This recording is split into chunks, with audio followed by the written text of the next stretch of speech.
Tuwing umaga, pagbukas mo ng aparador, bubungad sa'yo ang sangkatutak na bote ng iba't ibang kulay ng vitamins, di ba?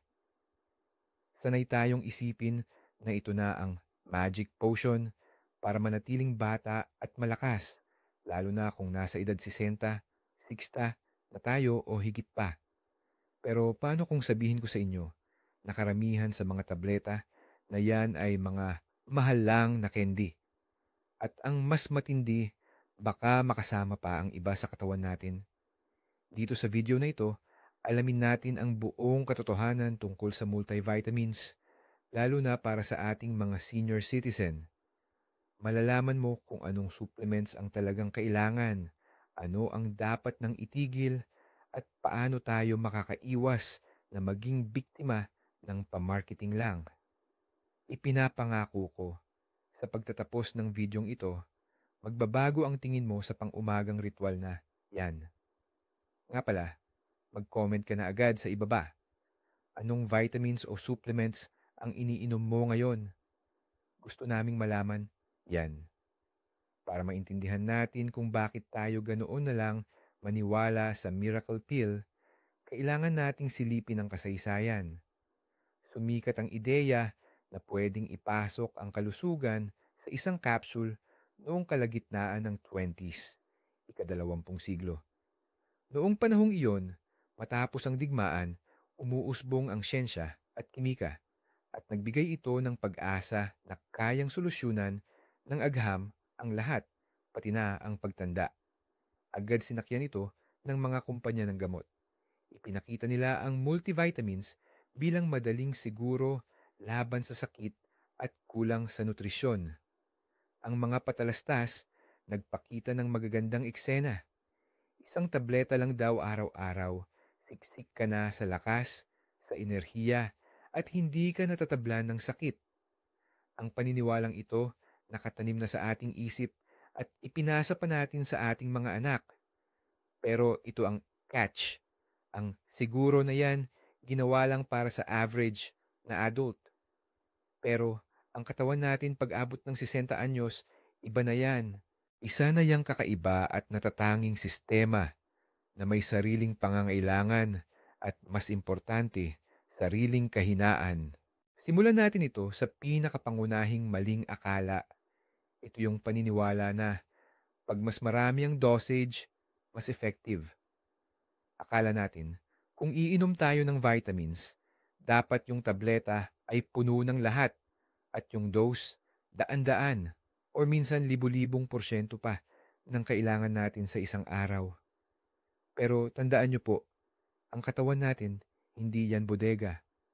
Hindi nito kayang iimbak o store ang karamihan sa mga bitamina.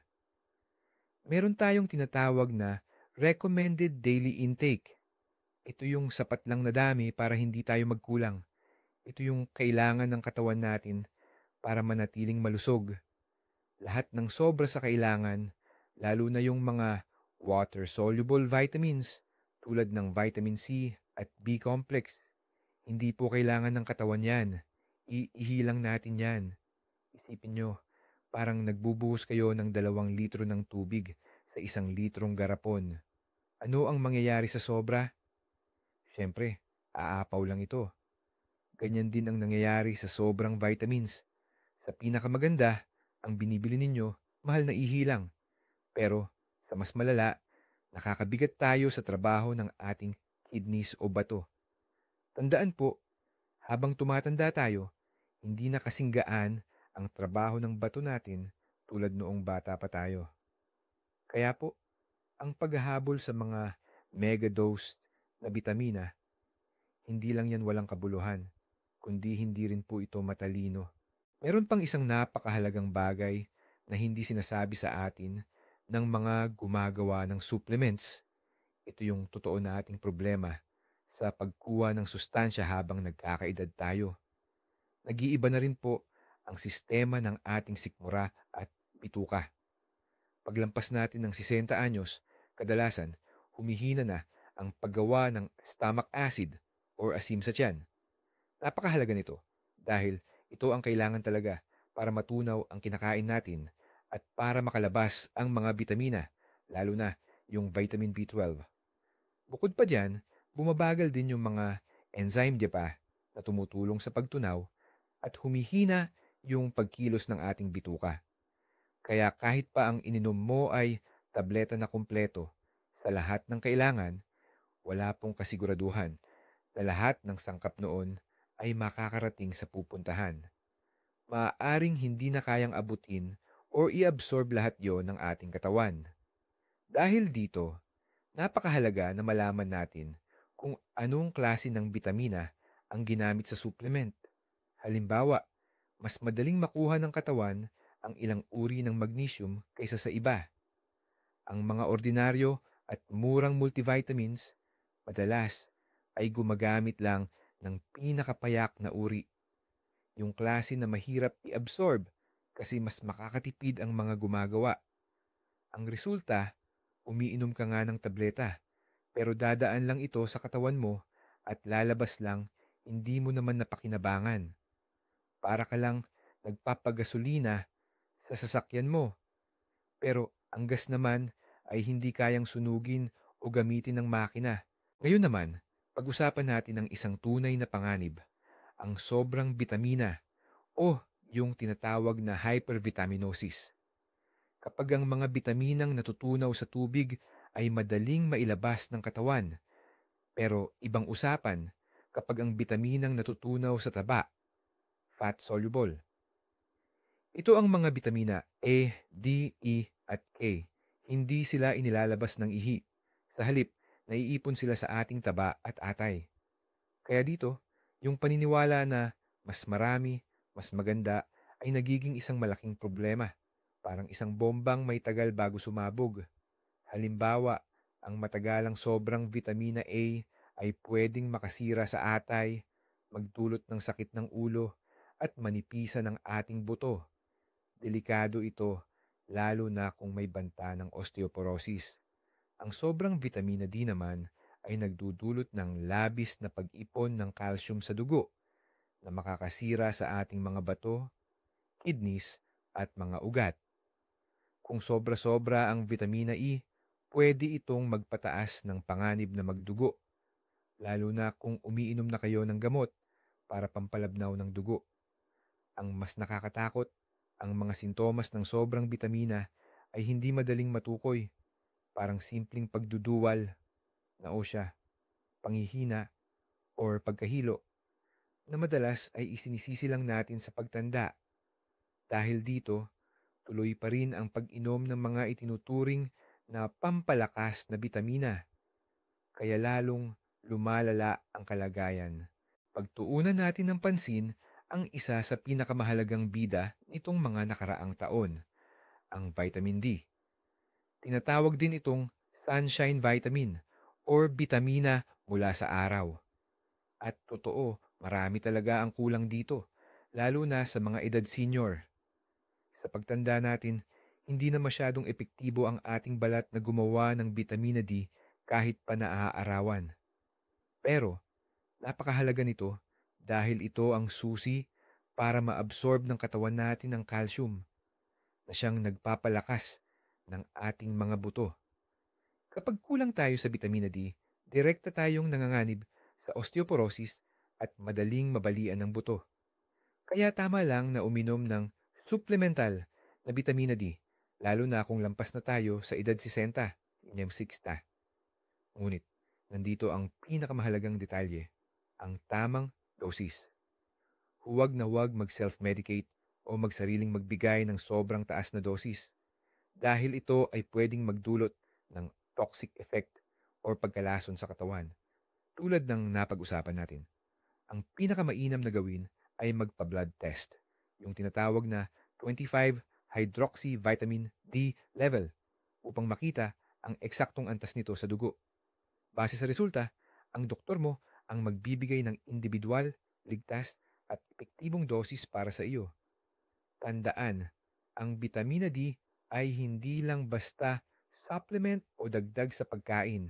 Isa itong klase ng hormone. Kaya dapat seryoso at maingat ang pagtrato natin dito. Ang matalik na kasama talaga ng vitamin D ay ang calcium. Ilang dekada na tayong binobomba ng mga advertisement, di ba? Sabi nila, mag-calcium supplements para maging matibay ang ating mga buto. Kaya naman, tayong mga kababaihang senior, masisipag talagang bumili ng mga calcium supplement dahil sa takot nating ma-hip fracture. Siyempre, tama naman, ang calcium talaga ang pangunahing materyales na nagpapatibay sa ating mga buto. Pero may bagong nadiskubre ang mga eksperto, ang tinatawag na calcium paradox or kabalintunaan ng calcium. Ang nakakagulat, kapag pala masyadong mataas ang dosis ng iniinom nating calcium supplements, hindi pala ito lahat nakakarating sa ating mga buto.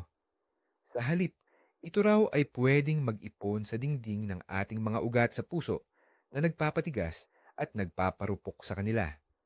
Ang tawag diyan ay artery calcification at ito ay nagpapataas ng malaking tsansa na magkaroon tayo ng sakit sa puso, infarction, infarct, or ma-stroke. Ibig sabihin, habang inaalagaan natin ang ating mga buto, baka sinasaktan naman natin ang ating puso. Mas sigurado at mas ligtas na kunin na lang natin ang calcium sa ating kinakain, tulad ng mga dairy products, madidilim na gulay, o kaya naman sa buto ng sesame. At para magamit ng tama ang calcium at mapunta ito direkta sa buto, kailangan niya ng mga kasamahan or helpers tulad ng vitamin K2, isang bitamina na madalas wala o nakakalimutan isama sa mga murang klase ng supplements. Dumako na po tayo sa bitamina B12. Ito po ay isang tunay na energy booster para sa ating utak at sa buong sistema ng ating nerbiyos. Malaki ang papel nito sa pagbuo ng ating red blood cells na pumipigil sa anemia at pinapanatili rin nitong malusog ang mga nerve fibers natin. Pero heto po ang problema. Ang pagsipsip, absorption ng B12 ay isang komplikadong proseso na madalas humina habang tayo ay tumatanda. Para masipsip ng bituka ang B12 mula sa kinakain natin, kailangan gumawa ang sikmura natin ng isang espesyal na protina. Tinatawag po itong intrinsic factor. At gaya po ng alam na natin, ang pagkaasim, acidity, at ang kakayahan ng sikmura na maglabas ng digestive enzyme ay humihina paglampas ng edad 60. Dahil dito, kahit pasapat ang kinakain nating karne o isda, maaari pa ring magkaroon ng B12 deficiency. Ang mga sintomas nito ay talagang mapanlin lang, pananakit at hirap na mawala na pagod or chronic fatigue, pamamanhid o tusok-tusok sa kamay at paa, paghina ng memorya at ang pagiging alanganin ng lakad. Lahat po ng ito ay madali lang nating idahilan na, matanda na po kasi. Kaya naman, ang pagsubaybay sa level ng bitamina B12 at kung kinakailangan, ang pag-inom nito sa madaling sipsipin na forma tulad po ng mga spray or injection, ito ay isang napakahalagang bahagi ng pagpapanatili ng ating kalusugan sa ating golden age. Mahalaga ring bahagi ng B group ang folic acid or bitamina B9. Marami sa atin ang nag-aakala na para lang ito sa mga nagbubuntis, pero mas malawak ang ginagampanan nito sa ating katawan. Kailangan ang folic acid para sa paggawa at pagpapalit ng mga bagong selula. Importante yan kahit anong edad natin. Kasama ng bitamina B12, tumutulong ito sa paggawa ng dugo at nagpapanatili ng tamang level ng homocysteine. Kapag mataas ang homocysteine, malaki ang risk nating magkaroon ng sakit sa puso o stroke. Pero may importanteng punto rito. Sa karamihan ng mga murang supplements, ang ginagamit ay synthetic na folic acid. Kailangan pa nito ng tulong ng ilang specific na enzymes sa katawan para maging aktibo at magamit. Sa ilang tao, lalo na kung nasa lahi na, mahina ang paggana ng mga enzymes na ito. Kaya, ang unprocessed na folic acid ay maaaring maipon sa dugo at ayon sa ilang pag-aaral, hindi ito masyadong maganda. Mas maganda at mas pinipili ang form na tinatawag na methylfolate. Ito ay active na form na ng bitamina at handa na agad gamitin ng ating katawan. Isa itong malinaw na ehemplo kung bakit hindi lang dapat tingnan ang pangalan ng bitamina sa label. Kailangan din nating alamin kung anong form nito ang ating iniinom.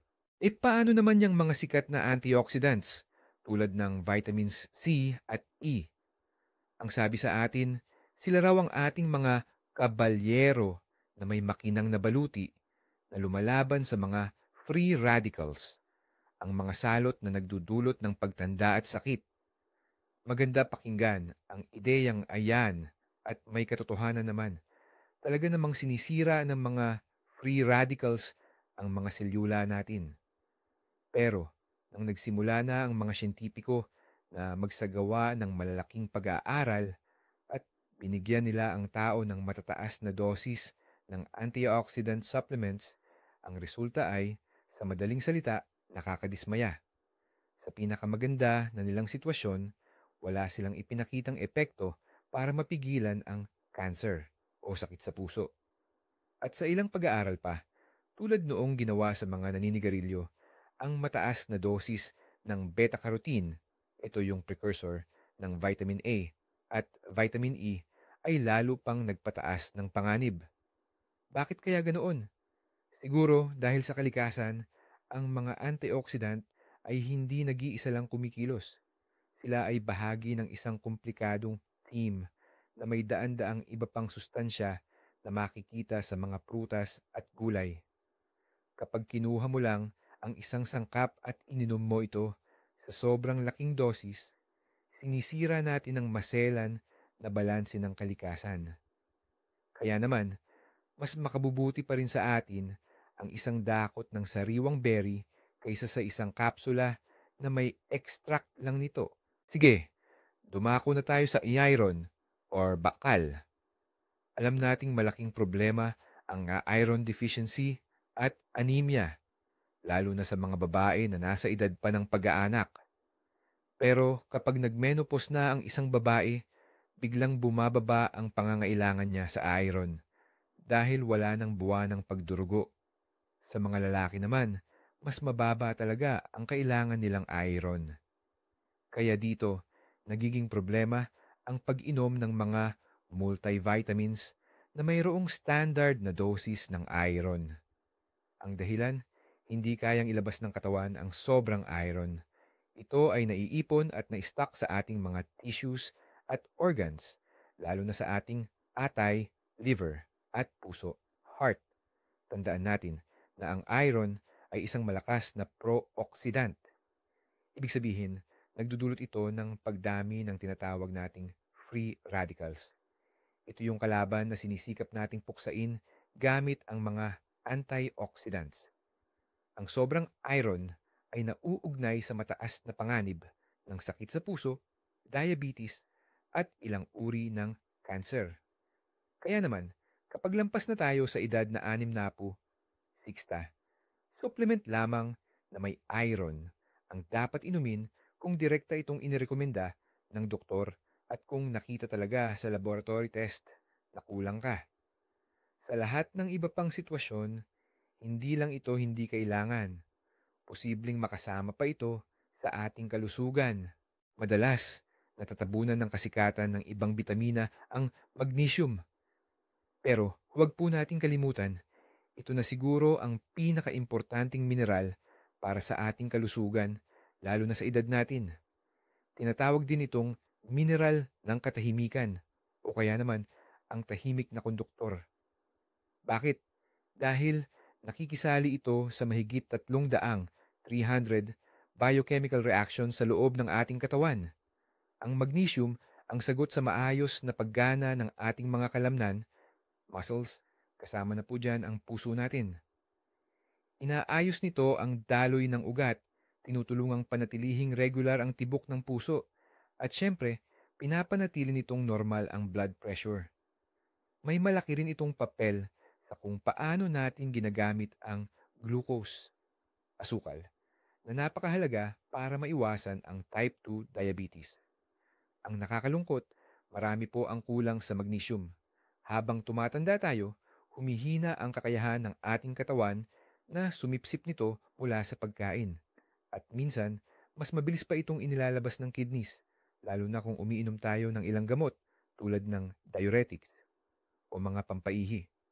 Kung kulang tayo nito, baka makaranas tayo ng mga pulikat, muscle cramps, panginginig, twitching, madalas na pagkainis at hirap sa pagtulog. Kaya naman, ang pag-inom ng magnesium supplement sa anyong madaling i-absorb ng katawan tulad ng citrate or glycinate ay isa sa pinakamabisang tulong para sa mga nasa edad 60 pataas. Ang zinc ay isa pa sa napakahalagang mineral na kailangan natin. Maaari nating tawaging ito ang tunay na tagapagbantay ng ating resistensya or immune system. Kailangan ito para maging handa at gumana ng maayos ang ating immune cells na siyang unang linya ng depensa laban sa mga virus at bakterya. Pero pagdating ng ating edad, natural na humihina ang ating immune system. Ito ang tinatawag nating pagtanda ng resistensya. At malaki ang epekto ng kakulangan sa zinc sa mabilis na paghina nito. Kung kulang tayo sa zinc, tayong mga matatanda ay mas madalas dapuan ng sakit sa respiratory system at mas tumitindi o lumalala ang mga sakit na ito. Bukod pa diyan, napakahalaga rin ng zinc para sa mabilis na paggaling ng mga sugat. Alam naman nating bumabagal ang kakayahan ng ating balat na mag-repair habang tayo'y tumatanda. Hindi lang yan, importante din ang zinc para mapanatili ang tamang panlasa at pang-amoy. Bagamat bihira ang matinding kakulangan sa zinc, madalas naman ang katamtamang pagkukulang. Pero tandaan ninyo, mga kasama, kailangan ng balanse.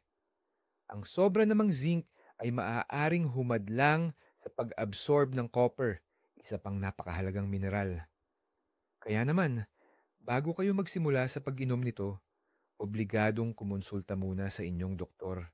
Ito ang isang bagay na napakakritikal pero marami ang nakakalimutan. Ang mga bitamina at mineral, mga chemical din yan. Kaya sigurado, magre-react yan sa mga gamot na regular nyong iniinom. At tayo pa namang senior citizen, lalo na yung 60 anyos pataas, madalas ang dami na nating maintenance na gamot. Heto ang ilang halimbawa lang. Ang vitamin K na mahalaga para sa pamumuo ng dugo, pwedeng gawing walang silbi ang mga anticoagulants tulad ng warfarin. Baka magbara o magka-clot ang dugo nyo. Sa kabilang banda naman, ang vitamin E at fish oil pwedeng sobrahan ang lakas ng pampalabnaw ng dugo. Kaya naman mas mataas ang tsansa na magdugo kayo. At may ilang ulat din na ang mga antioxidant tulad ng vitamin C at E ay nakakabawas sa bisa ng chemotherapy at radiation therapy para sa cancer. Kahit pa yung St. John's wort na madalas makita sa mga pampakalmang halamang gamot, pwedeng makialam sa ating liver enzymes. Kaya nagbabago ang konsentrasyon ng dose-dosenang mahahalagang gamot. Kaya ito ang rule number 1.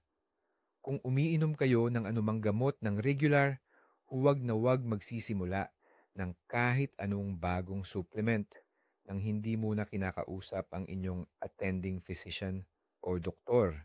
Madalas nating makita sa mga pakete ng food supplement ang mga nakasulat na 100% natural, organic, o kaya naman herbal. Parang may magic yung mga salitang yan na akala mo safe na safe ka. Pero magpakatotoo tayo, mga anak. Ang natural, hindi yun automatic na safe. Ang lason nga ng kabuting nakamamatay, natural din yun. 'Di ba? Dito sa industriya ng supplements, mas mahina ang regulasyon nila kumpara sa mga gamot na gawa ng pharmaceutical companies. Kulang na kulang talaga sa check-up ang kalidad, ang linis ng raw materials, at kung tugma ba talaga sa nakasulat sa label ang laman. May mga insidente na yung natural daw na pampapayat, may nakita palang bawal na psychoactive substance. Tapos, yung mga herbal collections, may nahalong heavy metals or pesticides. Bukod pa dyan, kahit pa yung halaman na pinakapabigat, baka magbigay pa sa'yo ng matinding allergy. Kaya wag tayong magtitiwala agad-agad sa mga marketing gimmick nila at sa mga magagandang berdeng dahon na nakikita natin sa packaging. Ang totoong safety, hindi yan dahil lang sa natural, kundi dahil sa mahigpit na quality control at clinical studies na kadalasan wala naman talaga sa karamihan ng mga food supplement. Kaya, ano nga ba ang dapat gawin kung ayaw nating umasa sa mga tableta? Ang sagot ay simple, pero malalim. Mag-focus tayo sa ating plato. Tandaan po natin, walang anumang tableta, gaano man ito kamahal o kumpleto, ang makakapalit sa benepisyo ng natural at buong pagkain.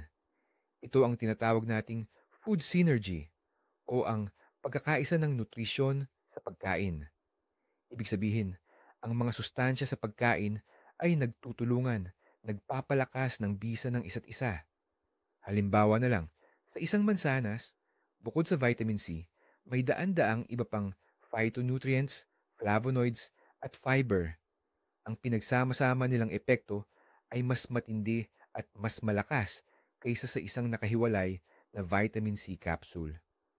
Ang iron, yung nagaling sa karne, ay mas madaling maabsorb ng katawan kung sasabayan mo ito ng gulay na mayaman sa vitamin C.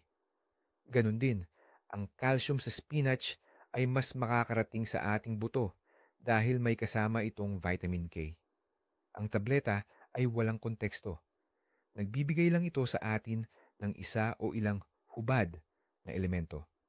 Samantala, ang pagkain ay parang isang buong orkestra ng mga sustensya na sabay-sabay tumutugtog ng himig ng kalusugan. Kaya mga kababayan, ang pag-iinvest sa dekalidad, sari-sari at sariwang pagkain ang pinakamahusay na pamumuhunan para sa ating mahaba at malusog na buhay. Pero sa kabila ng lahat ng sinabi natin, hindi rin naman tama na tuluyan nating tingnan na masama ang mga supplements. Mayroon talagang mga sitwasyon kung saan kailangan at napakahalaga ang mga ito. Una, ito yung deficiency na nakita talaga sa laboratorio. Kapag pinakita ng blood test na kulang ka sa vitamin D, iron o B12, sobrang hirap na makabawi sa pagkain lang. Kaya ang doktor ay magre-rekomenda ng saktong dosis para sa iyo. Pangalawa, ito yung mga sakit na may problema sa absorption o pagsipsip ng sustansya tulad ng Crohn's disease, celiac disease, o kaya'y pagkatapos ng opera sa tiyan. Pangatlo, kung sobrang strikto ang iyong diet, halimbawa sa mga vegan, halos imposibleng makuha nila ang saktong vitamin B12 sa gulay lang. Kaya kailangan talaga nilang mag-take ng supplement nito. Pang-apat, may mga gamot na umiinom tayo na nakakaubos ng supply ng nutrients. Halimbawa, ang metformin na ginagamit sa diabetes ay pwedeng magpababa ng B12 at ang statins naman ay nagpapababa ng coenzyme Q10. Kaya sa mga specific at malinaw na sitwasyon na ito, tama lang na mag-supplement tayo. Pero tandaan, dapat itong nakatarget at may supervision ng doktor. Kung nagkasundo kayo ng doktor ninyo na kailangan mo talaga ng suplemento, mahalagang matuto kang magbasa ng tama ng etiketa. Huwag kang padadala sa mga matingkad na pakete at sa mga pangakong napakalaki. Ang una mong dapat tingnan ay kung may independent certification mark tulad ng USP o NSF. Ito ay nagsisilbing garantiya na ang laman ng bote ay siyang ang nakasaad at nasa tamang dosis. Pangalawa, tingnan mo ang hanay na nagsasabing porsyento ng pang-araw-araw na pangangailangan o percent daily value. Kung nakikita mo ang numerong 500, 1,000 or 5,000%. Pag-isipan mo kung kailangan mo ba talaga ng ganoong kataas. Ang tanging exception dito ay kung inireseta ito ng doktor bilang gamutan. Pangatlo, at ito ang pinakamahalaga, tingnan mo ang forma ng sangkap. Na ipaliwanag na natin na mas maganda ang methylfolate kaysa sa folic acid at ang magnesium citrate ay mas mahusay kaysa sa magnesium oxide. Kailangan mo rito ng kaunting kaalaman pero madaling makita ang impormasyon sa internet. Sa pagpili ng dekalidad at bioavailable na forma, sinisigurado mong hindi masasayang ang iyong pera. Pagpasok natin sa botika, mapapansin natin agad ang mga estante na punong-puno ng bitamina. Tapos may mga nakasulat pang para sa matatanda, silver or 50 plus. Naku, talagang nakakaakit yan. Isa yang matalinong diskarte ng marketing. Ang pakiramdam natin, nagmalasakit ang producer at gumawa sila ng espesyal na bagay na saktong-sakto sa pangangailangan natin sa edad natin.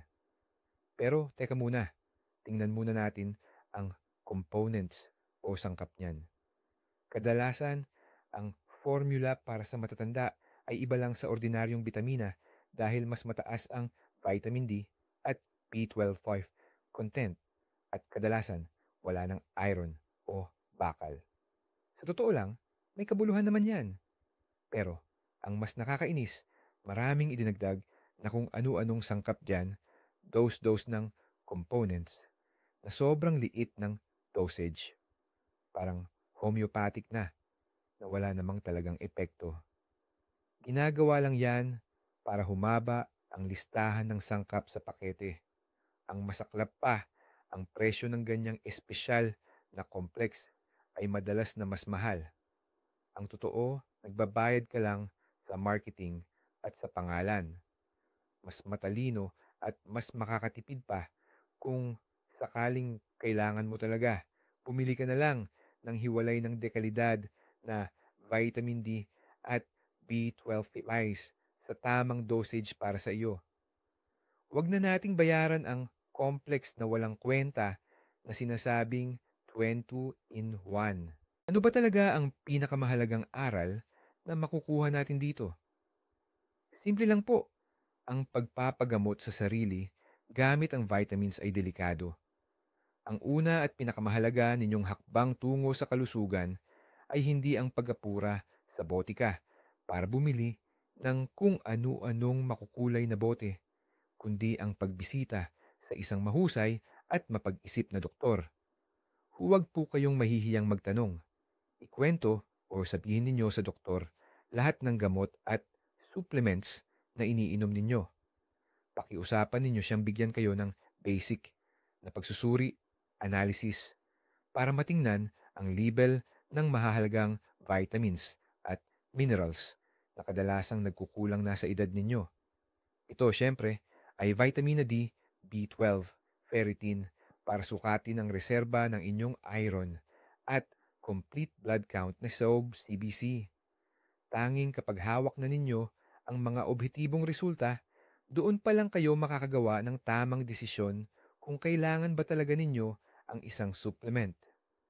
Isasaalang-alang ng doktor ang inyong individual na kasaysayan ng sakit, ang inyong mga gamot at ang resulta ng inyong pagsusuri. Bibigyan niya kayo ng rekomendasyon na akma para lamang sa inyo. Yan po ang tinatawag na personalized medicine. Hindi lang basta sumusunod sa pangkalahatang payo na napapanood sa TV o nababasa sa advertisement. Ipagpalagay na lang natin na nagdesisyon ka ng kalimutan ang paghahanap ng kalusugan sa tableta at gusto mo ng tutukan ang mismong pagkain. Ano nga ba ang dapat mong ilagay sa basket mo sa grocery? Ito ang ilan sa mga totoong superfoods na bagay sa edad 60 pataas. Una, ang matatabang isda na galing sa malamig na dagat tulad ng salmon, herring at mackerel, hasa-hasa. Ito ang pinakamagandang source ng omega-3 fatty acids at vitamin D. Pangalawa, lahat ng klase ng berries, gaya ng blueberries, raspberries, or strawberry. Puno ito ng antioxidants na proteksyon sa ating mga sel. Pangatlo, ang madidilim na berdeng gulay na may dahon tulad ng spinach, kale, at broccoli. Ito ay tumpok ng vitamin K, magnesium, at calcium. Pang-apat, ang mga fermented dairy products gaya ng natural yogurt o kefir. Tinutulungan nila ang kalusugan ng ating tiyan at bituka na direkta namang nakakaapekto sa kung paano naa-absorb ang lahat ng sustansya. At panghuli, huwag mong kalimutan ang nuts at seeds, lalo na ang walnuts at flax seeds, buto ng lino. Ito ay pinanggagalingan ng omega-3, plant-based, at fiber. Ang isang platong may iba't iba at makukulay na pagkain. Yan na ang pinaka-epektibong multivitamin complex mo. Kaya, i-finalize na natin ito. Gumawa tayo ng malinaw na action plan, ang personal mong diskarte para sa mas mabuting kalusugan. Unang hakbang, silipin mo yung medicine cabinet mo. Tingnan mo ng husto ang lahat ng bote ng multivitamins at tanungin mo ang sarili mo, sino ba ang nagreseta nito at bakit? Kung ang sagot mo ay, nakita ko lang sa TV ad or sabi lang ng kapitbahay ko, itabi mo muna yan. Pangalawang hakbang, i-shift ang focus. Mula sa tableta, ilipat sa iyong plato. Simulan mong planuhin ang pagkain mo para siguradong kumpleto at sagana ito sa iba't ibang sustansya. Pangatlong hakbang, ito ang pinakamahalaga. Magpa-schedule ka sa doktor. Makipag-usap ka sa kanya tungkol sa mga pinag-aalala mo at humingi ka ng test para sa mga key indicators o mahahalagang resulta. Pang-apat na hakbang, kung sakaling may kakulangan, deficiency, na makita sa resulta ng laboratory test, makipagtulungan ka sa doktor para makakuha ng monosupplement. Ibig sabihin, isang klase lang ng vitamin or mineral sa tamang dosage. At syempre, sa bioavailable na form para madaling ma-absorb ng katawan. Mas effective itong 4-step plan na ito kumpara sa araw-araw na pag-inom ng kung ano-anong multivitamin complex na hindi mo naman talaga kailangan. Aba, ito na siguro ang pinakamahalagang punto sa buong kwento. Ang pinakamalaking pagkakamali ay hindi kung masama o mabuti ang mga bitamina. Ito ay dahil naghahanap tayo ng magic na tableta. Gusto natin ng madaling solusyon para sa komplikadong problema ng pagtanda. At ang bilyon-bilyong industriya ng supplements ay tuwang-tuwang ibinebenta sa atin ang ilusyong ito. Nakabalot pa sa magandang lalagyan. Ginagamit nila ang takot natin sa sakit at ang kagustuhan nating maging malusog at tumagal ang buhay ng hindi nagpapakahirap. Pero tandaan natin, ang tunay na milagro ay wala sa bote. Ito ay nasa ating kinakain, sa ating pang-araw-araw na pagkilos at syempre sa payo ng isang mapagkakatiwalaang doktor. Kaya ano ba ang natutunan natin ngayon? Ang multivitamins para sa mga senior na 6 na anyos pataas ay hindi laging solusyon sa lahat. Kadalasan, sayang lang ito sa pera. At minsan pa, delikado pa sa kalusugan dahil sa sobra-sobrang dosage, pagkalason, o masamang reaksyon sa ibang gamot. Ang susi sa kalusugan sa ating edad ay hindi ang sangkatutak na tableta, kundi ang personal na diskarte. Mag-focus tayo sa pagkain ng mga natural na pagkain, alamin at tugunan ang totoong kulang sa katawan sa tulong ng mga laboratory analysis at konsultasyon sa ating doktor. Yan po ang tunay na at epektibong estratehiya para sa mahabang buhay. Salamat po at sinamahan nyo kami hanggang sa dulo ng mahalagang video na ito.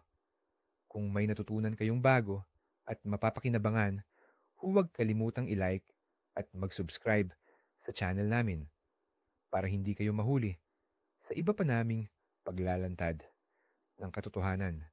Ang aming layunin ay ang inyong kalusugan na nakabase sa agham, hindi lang sa pagbebenta. At ngayon, ito ang tanong namin sa inyo. Pagkatapos ninyong mapanood ito, magbabago ba ang paraan ninyo ng pag-inom ng vitamins? Plano ba ninyong kausapin ang inyong doktor tungkol dito? Ibahagi po ninyo ang inyong saloobin at plano sa comment section sa ibaba